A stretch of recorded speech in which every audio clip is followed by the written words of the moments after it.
Hindi ba totoo yung sinabi ni Honorable Erwin Tulfo na yung mga dating operator ng wedding, sila na rin ang may hawak na ibang franchises ng lotto operations? Would you know that?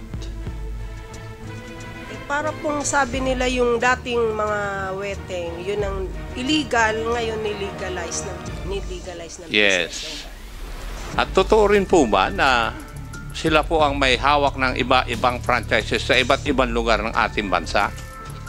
Hindi ko naman po makilala ang mga...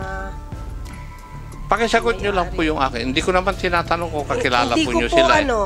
I'm not privy to that po, sir.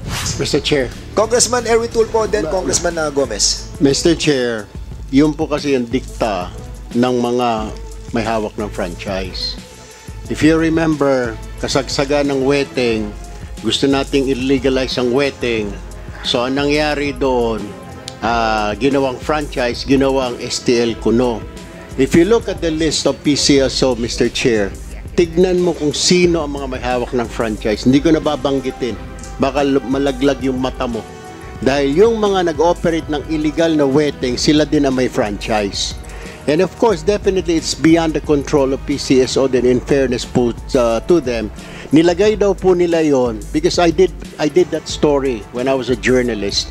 Nilagay nyo para safety measure kasi yung isang franchisee, yung may hawak ng franchise, Mr. Chair, idideklara lang sa PCSO na kumita lang siya ng 50,000 ng buwan na yun. So naglagay sila ng limit ng cap. At least ito ang ibigay mo. Hindi nga po maganda pero kasi wala talaga matanggap ang gobyerno. Pangalawa, Mr. Chair, ito, hirap na hirap ang pulis natin, NBI. Paano? Yung may ID, sir, dalawa ang kanya hawak na taya. Ito, i-remit niya. Because yung STL operator, siya rin nagpapatakbo ng illegal. I-remit niya yung malaki dito sa illegal, konti lang i-remit sa PCSO. Pero pag tumama, PCSO magbabayad. That is what is going on, Mr. Chair. Oh my goodness. Mr. Chair. Congressman Gomez and then Congressman Acop. Mr. Chair, regarding sa quota ng PCSO, all of their transactions are electronically transmitted. Ibig sabihin nito, Mr. Chair, lahat ng transactions nila are supposed to be recorded. Correct? Tama ho ba? Electronic na ang gamit ninyo, di ba? Hindi po. Hindi pa rin? Opo, nagpapataya sila sa ano. So, paano yung daily ninyo na reporting sa PCSO? Hindi ba nagsasara kayo ng gabi na alas 8 para i-report na yun?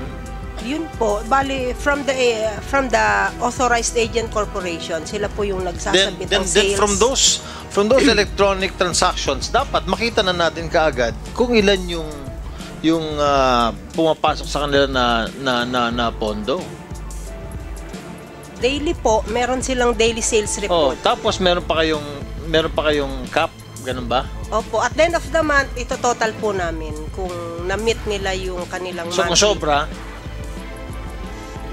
parang nire-reflect din. Hindi, kaya nga. Sales, Sabi yun nyo po kasi yung nire-record. Sinabi mo kasi may cap eh. So Opo. pag sumobra yung taya na legal, Opo. kanila na yon. Hindi po. Basta kung anong dineclare nila sa PCSO, yun na po ang nire-record ng PCSO. So in short, wala akong nagsasubmit na negative. Hindi po dapat negative. Hindi. So walang nagsasubmit. Wala po. No, Dapat kasi sobra. Opo. Yun ang problema, Mr. Chair. Dapat nare-reconcile nila yung digital transactions nila based on that. Mr. Chair, if I may add after Congressman Gomez. Congressman Acop, it's okay for you to yield for a while to Congressman I Erwin will Tulfo. just add, Mr. Chair, doon sa sinasabi ni Congressman Gomez, tama po yun. Hindi po sila, may mga instances na hindi sila digitalized. Pero as per my conversation with the GM a couple of weeks ago, and I did my interviews over the radio, in fairness naman, they're doing something about it. Kaso nga, Mr. Chair, paano ko mismo yung may hawak na franchise ang gustong gawa ng kalokohan at wala pa silang safety measures sa safety net. So, ang kawawa lagi yung gobyerno kasi umaasa lang sila doon sa remittance ng franchisee or nung may hawak ng franchise. Kung ano sasabihin niya, ito lang kinita namin. And that has been a problem since Pinoy time pa po yan, Mr. Chair, since PGMA pa. Problema na yan, hindi mo talaga makita yung record kung magkano ang income nung may hawak ng franchise because tinatago niya.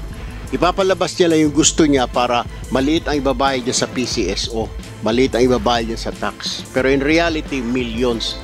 Dahil kagaya niya, Mr. Chair, tumatakbo yung kabo, yung kolektor talaga na may ID na sinasabi ni PNP. Paano niya huhulihin?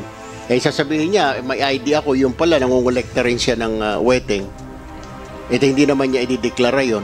Mas malaki po ang kinikita kasi sa wetting. Konti lang nire-remit sa STL, sa PCSO. Pag tumama po, PCSO ang magbabayad.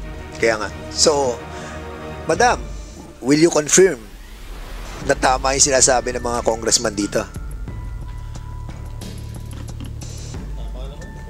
Hindi naman po kayong Tama?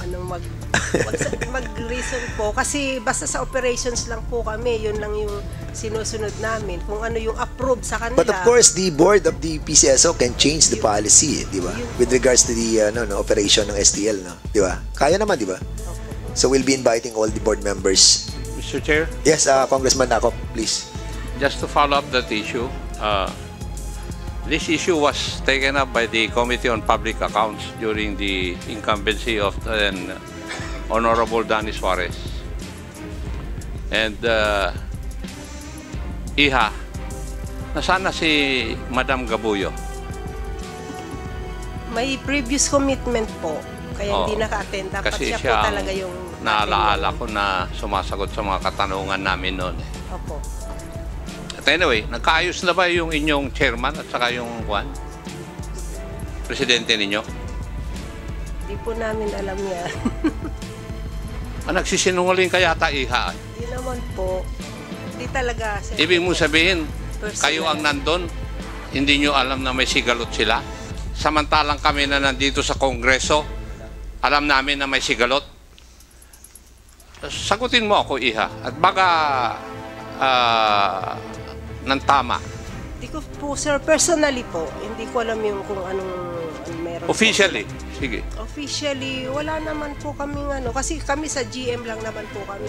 Okay. Wala po kaming sa chairman's office. Noong bang investigasyon nung panahon ni Honorable Suarez, nasaan po kayo? Hindi po ako nag-a-attend. Hindi, nasaan po kayo? Anong opisina po kayo? Baka po, sa STBR po, Southern Tagalog and Bicol Region Na STL. Department po ako. STL Operations. Sa lang po, may loto, may STL. Okay, sige.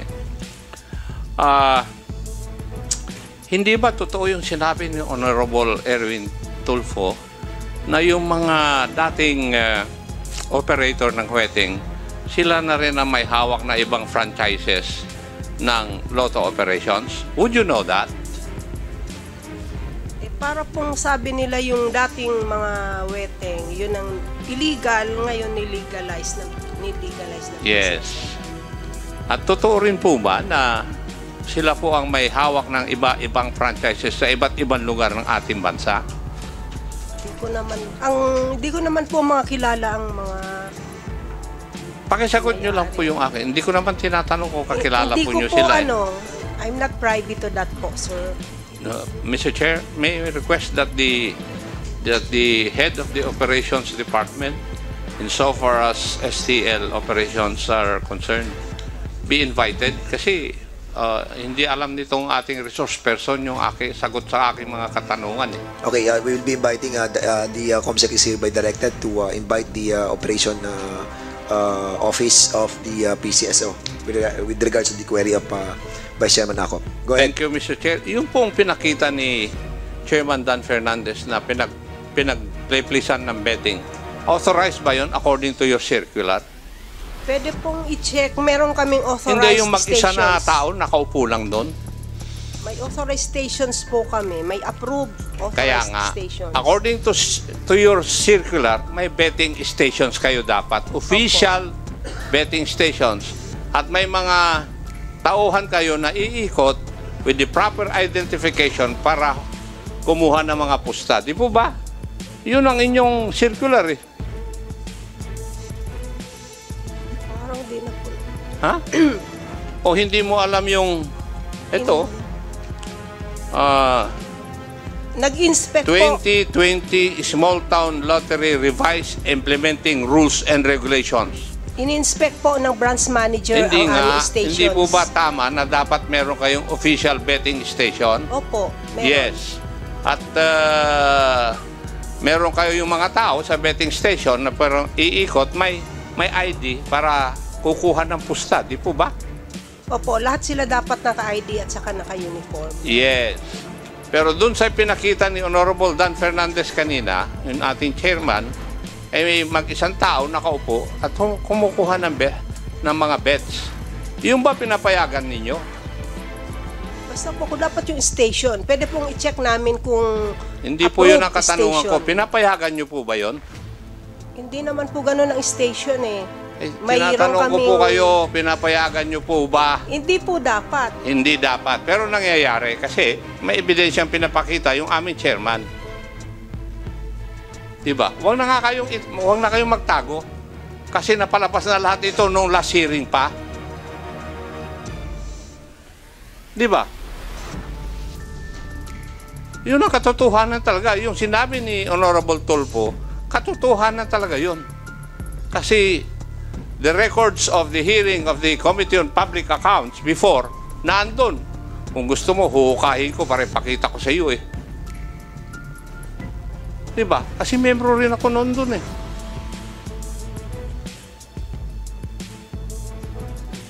So huwag nyo na kasing pagtakpan. Alam nyo naman to eh. Kung alam namin, galing naman sa inyo lahat yung ebidensya noong kami nag-hearing eh. Galing sa PCSO. Kasi, ang importante lang sa inyo, yung amount, ano nang tawag nyo ron, doon sa dapat monthly na ibigay ng franchise holder. GMMRR Oh, po. yun din ang inaasikaso ng lotto operator. Masatisfy lang niya yun, pero yung iba doon, puro illegal na. Kasi yun din ang problema ng PNP. Kagaya ng sinasabi ni General Lucas. Uhuli nga sila nung kumukuha ng pusta, pero yung operator ng lotto gagawa ng certification na yan ay mga tao namin at legal yung ginagawa. Noon pa nangyayari yan, Iha. Oh, if you do not know that, ay hindi ko alam kung saan po kayo nanggaling. Meron din po kaming listahan na pina-furnish sa PNP sa mga law enforcement agency na mga yung mga nagpapataya po ng aming STLAAC. No. May listahan po. Sige. Papasok na kasi tayo dyan eh. Ginagawa rin excuse ng PNP yun para hindi nila hulihin yung mga kobrador ng wedding. Galing po ako dun sa kapulisan eh, kaya alam ko po yan. Yun ang yung katabi mo nga, tumatango eh. Totoo. Pero matanong ko po kayo, meron na ba kayong inalisan na prangkisa dahil sa pagbabiolate ng inyong circular? May mga nata-terminate naman po kami. Ano ang dahilan? Basa.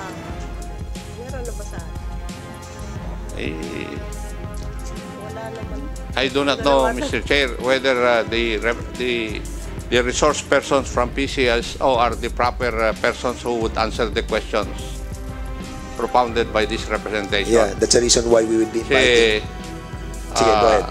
Mas magaling si Madam Gabuyo na Yes sumagot po, noon ng mga AGM po tanong kasi dahil siya. siya yata ang head nito. Opo, masana niya yung area. Ah? Kani po, Region 4, sa Region 4,